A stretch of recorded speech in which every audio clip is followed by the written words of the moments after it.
Good morning, everyone, and thank you very much, Rich. Wonderful to be with you here today. This cold day actually reminds me of about 15 years ago when I was a special education teacher in Newton Public Schools, and I was working with a paraprofessional to get one of our students, Carl, ready to go out for recess. This was an inclusive setting, a third grade setting, and by God, we were going to get Carl out to recess come heck or high water. She was zipping up his coat, I was pushing on his boots, and one of his classmates, Fiona, came over, sidled up next to us and said, "You know what? He can do that himself." She stuck out her tongue at us and walked away. So my vision for special education in Massachusetts is the Fiona vision. We need to move beyond special education being special for the adults and to make sure it is precise and special for our children.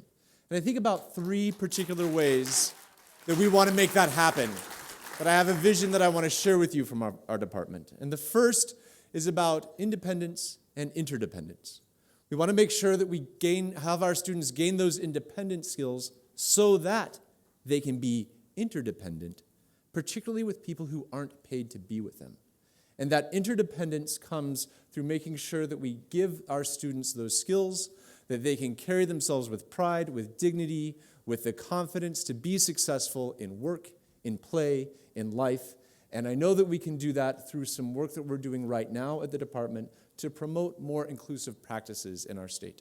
And while I certainly support and will stay very committed to a continuum of services for our children, we know that the more that our students with disabilities are actively included, the better their outcomes will ultimately be. They are twice as likely to graduate if they will go to an inclusive high school than if they don't. And so we need to keep those types of facts in mind as we move forward.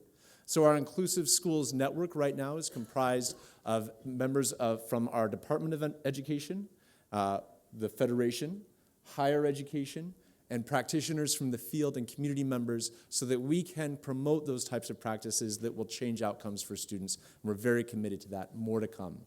The second aspect that we want to change and improve in Massachusetts is about equity and access.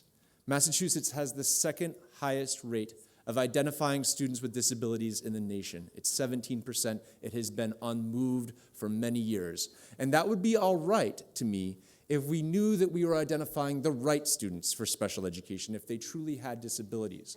But what separates Massachusetts from some other states in the nation is that we have a higher rate, a much higher rate, of identifying students of color and students from poverty as having disabilities. And we need to make sure that we are not looking at poverty and being of color as a reason why a student should be identified as having a disability, and to be more precise in our definitions and our practices of identification. So to that end, we have an important project right now where we are looking to change that through professional development, because we know that if our teachers can reach students from poverty, can reach students of color in more culturally proficient practices, using more culturally proficient practices, working to overcome implicit and explicit bias in education, we can make sure that we give those initial safeguards that will protect more students as they come through our education system and support them in general education environments. So this project is called the Low Income Education Access Project. We now, for the first time this year, have a cadre of trainers available from across the state who can work to train educators right in their districts about what those practices that they can change to provide greater reinforcement for students who are most vulnerable in Massachusetts. The third and final part, more to come. I'll be clapping about that one when we see a difference. I'll be clapping with you, but we're going to keep working at this in a very dogged and determined way. The final aspect of my vision for community that we see going forward is further engagement and empowerment of our parents and families. I am the father of a student with a disability. My son has a learning disability. He has an amazing team in the public school where he goes to school, but they are the product of the current IEP that we promote as a state. And it has a lot of good qualities, but I want it to change.